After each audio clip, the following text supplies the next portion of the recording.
Welcome back to Stakes and Takes. Let's get into this betting recap. I went 7-1 on college football last week. I only got Ohio State wrong. Christian, how did you do? Same. I think we had the same exact picks. So I got Ohio State wrong. I'm mad about it. Only because I was rooting for Michigan in the game. Oh, so you're just mad you I'm mad I picked Ohio State because... Oh, so you're just mad at yourself. Yeah. I'm mad at myself. I'm For not- happy Michigan won. I'm Okay. happy we got that one wrong because I was going for Michigan. I don't like Ohio State. I don't like their coach. So, yeah. Sounds like you just flipped. But Yeah. that's fine. But I didn't change it. Yeah, right. Well, I guess there's that. NFL, I went pretty good. I went 6-2. I lost on the Lions and the Saints. Lions got stunned by the Packers. It's kind of upsetting. 24-22, I think. And the Falcons beat the Saints, which was kind of wild. How did you do in NFL? I went 3-5. I did bad. I lost the same two you did. 3-5? I lost the same two you did. Every last-minute decision I made last week. Oh, switching to Tampa Bay, switching to The Bills. the Bills. Because I originally had those other teams. And then I kind of did the Chargers the same way. I just thought, it's like, why? There's time for a loss. Why did I pick the fucking Chargers? I don't know. 3-5. Not a great week. So I went 10-6 overall. So that means you went 13-3. 13-3. It was a good week for me. Yeah. It's a good week for you. Honestly, 10-6. If that's my bad week, I'm cool with it. But I'm disappointed in some of my picks. Disappointed in myself. How about your bets? You had some college football bets, right? Yeah, I went 3-2 overall in bets, 1-1 in college football. Again, I picked Ole Miss, but I picked Ohio State. Why did I pick Ohio State bet? I don't know. I wasn't going for them. That was just dumb of me. Yeah. How'd you do in college football? I went 4-1 overall. I went 1-1 in college football as well. I got Tulane right. Picked them for the money line Yeah, over shout the out Tulane, Louisiana school. UTSA Roadrunners. And then I also lost Ohio State with you against Michigan. I does not have the same thoughts, sir. I do have not the same thoughts as you on Ohio State. I wanted them to win. I was not pissed. I was pulling, like I was happy Michigan won. Then I looked at my picks and bets and I was like, oh shit. like, damn it. Yeah, that's funny. My NFL bets, I went 2-1.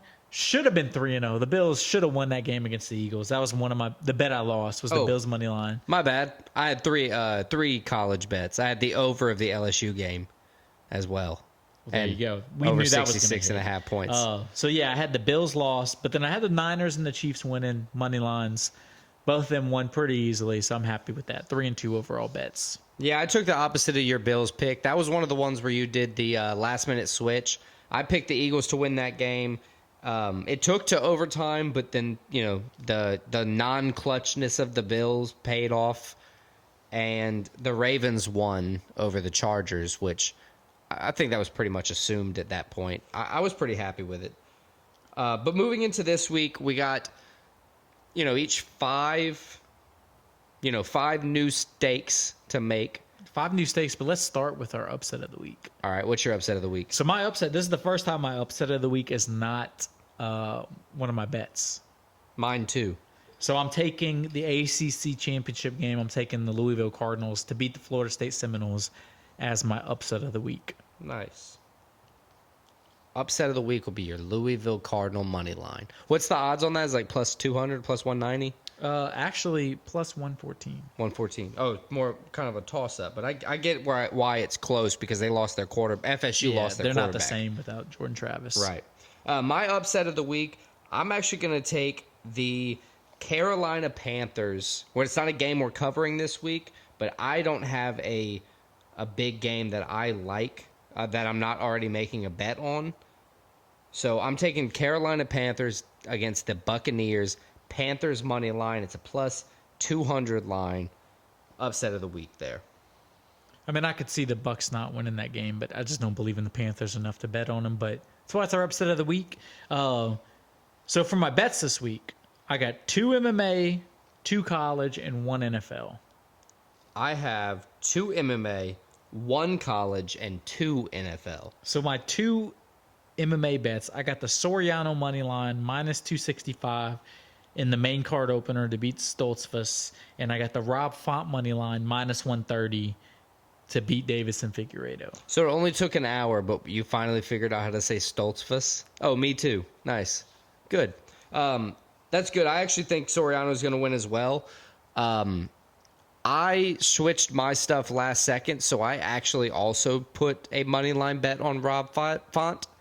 I think he's going to win. I think you kind of convinced me in your argument earlier on in the episode.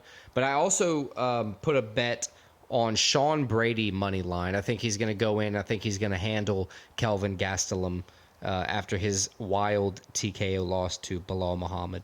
All right, so my 2 college bets. I got 2 NCAA bets. I got the Oregon Ducks money line minus 355. I get why Oregon's the favorite. I get why they're the pretty sizable favorite, but minus 355 is a lot for a team they lost to earlier this year. But despite that, I'm still taking the Ducks. I'm that confident in them. And then I got the Georgia Bulldogs minus 238. I think anytime you got Georgia in a game minus 238 in a game they're probably going to win, those are pretty good odds to me. I got the Bulldogs winning. Although it is against Alabama, which I was tempted to maybe pick Alabama just because it got plus odds. But I think Georgia's too good. I think Georgia beats the Crimson Tide. Yeah, Georgia winning 29 straight's a tough gamble to go against. You know, it doesn't leave a lot to hope for. I have FSU money line. I think even without Jordan Travis, I think the defense is going to hold on for one more game to get them into the playoffs where the Georgia Bulldogs will demolish them. Right, where the upset will happen. Well, not the upset, but the upset to the fans will happen. And, you know, it's just not going to be pretty in the playoffs. But I think they are going to take the playoff spot, and it's not going to be that exciting upset that everybody's hoping for. So that was your 1 college bet, you said? 1 college bet. All right, so my 1 NFL bet, it was my last-minute change. I got the San Francisco 49ers money line. I originally had the Eagles with plus odds at home, but much like the Rob Font argument that I made, you talked me into the San Francisco 49ers. I think they go in and get the win over the Philadelphia Eagles. So I got the San Francisco 49ers money line. I don't have the exact odds. I knew it. I think it's like minus 110, minus 120, something like that. But I got the Niners. It's something like that. I also have the 49ers as a bet. It's money line minus 155. Okay. I think they're going to win. Like I said before, a healthy 49ers team is a Super Bowl contender. In my mind, it's a Super Bowl champion, especially with the roster they have.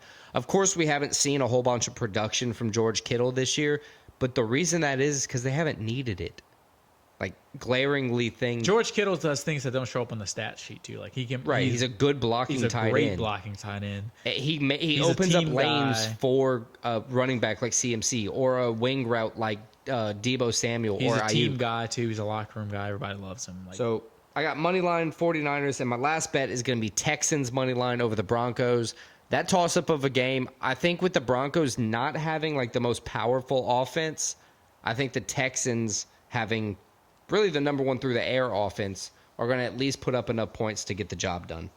Yeah, so I think that is all 5 of our takes.